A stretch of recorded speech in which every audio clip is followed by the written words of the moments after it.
એક ધ્યાન સ્થૂલ ધ્યાન છે અને એક ધ્યાન એ સૂક્ષ્મ ધ્યાન છે. આ જીવની વાસનાઓ ત્યારે જ ટળે છે. ધ્યાન આપજો. ભગવાનની તમે શરણાગતિ સ્વીકારી હોય, આત્યંતિક કલ્યાણ જો તમારે જોઈતું હોય તો ભગવાનની મૂર્તિના ધ્યાનની અંદર ઉતરો. એક સ્થૂલ ધ્યાન.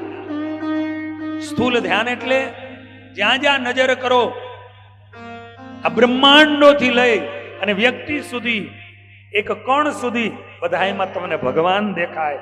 આ સ્થૂલ ધ્યાન. વૃક્ષોને આ દુનિયામાં જુઓ તો એવો ભાવ થાય કે અમારા ઠાકોરજીના વૃક્ષો રૂવાડા છે.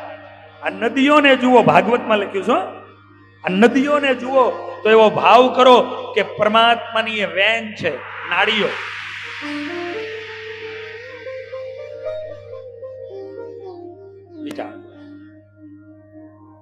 આજ આ સ્થૂલ ધ્યાન છે. અને સૂક્ષ્મ ધ્યાન, હું ધ્યાનની વાત કરતો હતો. સૂક્ષ્મ ધ્યાન. સૂક્ષ્મ ધ્યાન કોને કહેવાય? પરમાત્માની મૂર્તિ. આહા, હિરણમલના ઘનશ્યામ મહારાજ હોય, એ મૂડીના ઘનશ્યામ મહારાજ હોય અને એ ઘનશ્યામ મહારાજનું ધ્યાન કરતા હોય. રંગમોલના ઘનશ્યામ મહારાજની માટેની વાત કરું.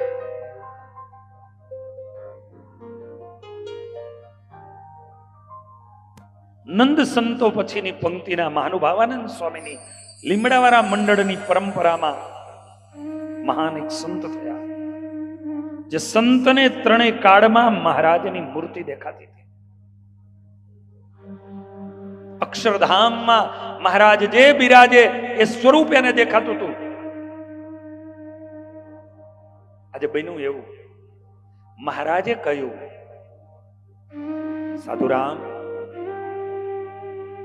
આ સ્વરૂપ પધરાવો, દર્શન દેશ. વડનગરના લલ્લુભાઈ મિસ્ત્રી એને બોલાવ્યા. 6 મહિના સુધી એને મંદિરમાં રાખી, મંદિરની ક્રિયાઓ શીખવાડી, બ્રહ્મચર્ય વ્રતનું એને 6 મહિના પાલન કરાવડાયું. અને ત્યારે લલ્લુભાઈ મિસ્ત્રીને એ મહારાજની ત્રણેય કાળ મૂર્તિ દેખાવાની ચાલુ થઈ. મહારાજે એને દર્શન દીધા. મહારાજ અક્ષરધામમાં જે મહારાજે જે કીધું, દ્વિભુજ દિવ્ય સદા સાકાર દુર્લભ દેવને, મહારાજ અક્ષરધામમાં કેવા બિરાજેલા છે એવા મહારાજ સામે ઉભા રહીએ. અને લલ્લુભાઈ મિસ્ત્રીએ મૂર્તિને તૈયાર કરે અને એ તૈયાર થયેલી મૂર્તિ એની પ્રતિષ્ઠા વિધાન થયા. અને એ મૂર્તિ કાલુપુરની ધરતી ઉપર જયારે પધરાવી અને ત્યારે મહારાજ સ્વયં એ સંતને અને લલ્લુભાઈને દર્શન દીએ અને એમ કીધું કે અક્ષરધામમાં જે સ્વરૂપ છે એવું આ બ્રહ્માંડમાં મહારાજનું બીજું સ્વરૂપ એ રંગમોલના ઘનશ્યામ મહારાજનું સ્વરૂપ છે. અને માટે એનું આમ ધ્યાન કરતા હોય, આહા, એ મહારાજની એ મૂર્તિનું ધ્યાન કરતા હોય, એ નખથી શિખા પર્યંત આ સૂક્ષ્મ ધ્યાન છે. મહારાજના ચરણના તળા ગુલાબી સુંદર કોમળા, ઉર્ધ્વ રેખાઓ, બંને ચરણોના ચિહ્નો.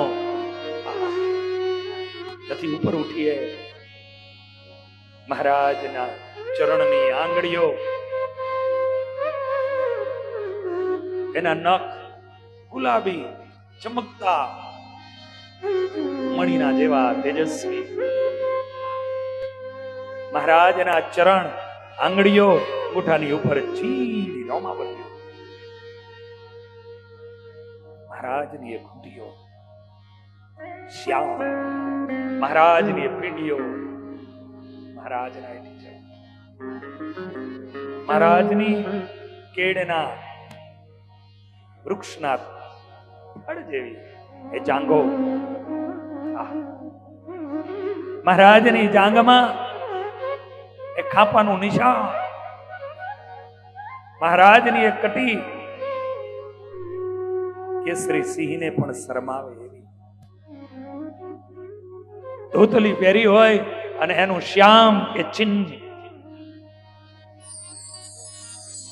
મહારાજનું એ ઉદર ત્રિવેડી પડી રહી હોય, મહારાજનો એ નાભી ઊંડી ગોળ કમળી, મહારાજની એ છાતી,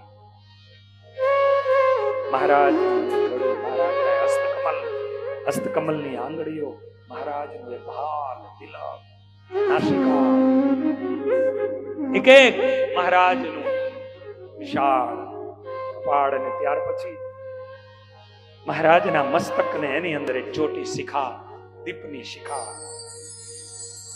દીપની જ્યોતને પણ બોલાવે. આ પ્રમાણે કરતા, આ તો ખાલી એમાં ઉતરી જાય તો પછી પાછું તમારે બીજી કથાઓ રહી જશે. આ ધ્યાન, આ સૂક્ષ્મ ધ્યાન, અને આ ધ્યાન જ્યાં સુધી આ જીવ પરમાત્માની મૂર્તિનું નથી કરતો ત્યાં સુધી એનું કારણ શરીર નથી ભરતું, અને કારણ શરીર નથી ભરતું ત્યાં સુધી એની વાસનાઓ નથી ટરતી. માટે કારણ શરીરને બારવા માટે ધ્યાન કરવું જ પડશે,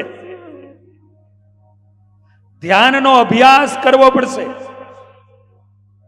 મહારાજની મૂર્તિના ધ્યાનમાં ઓતપ્રોત થઈ જાઓ, અભ્યાસ કરો. કારણ કે આ કારણ શરીર ફરીને જન્મ કોણ લેવડાવે? વાસનાઓ. અને ક્યાં ચોટી છે? કારણ શરીરની આવે. તો કારણ શરીરને બારવું છે. કારણ શરીર કેવી રીતે બરે? આંબીલો હોય, કચુકો આંબીલો, એ કાચો આંબલીનો આંબીલો, કારું એનું છોતરું, છાલ અને સફેદ બીજ જુદા ન પડે. હથોડી મારો તો એકની હારે બીજું ચોટવું હોય, ભાંગી જાય તો. પણ એ જ આંબીલાને થોડા તાવડીમાં શેકી નાખે અને પછી આમ કરે ને, કારું ફોતરું એનું જુદું અને સફેદ બીજ એનું જુદું. સફેદ બીજ એ આત્મા છે, અને કારી એની છાલ એ કારણ શરીર છે, અને વાસના રૂપી રસ્તી એ ચોટું છે. ધ્યાન રૂપી અગ્નિ, એ ધ્યાન રૂપી અગ્નિથી એ આત્મા અને કારી છાલ વાસના ભરી જાય, વાસનાનો રસ ભરી જાય, એટલે કારણ શરીર બની છૂટું પડી જાય. એટલે ધ્યાન બહુ જરૂરી છે.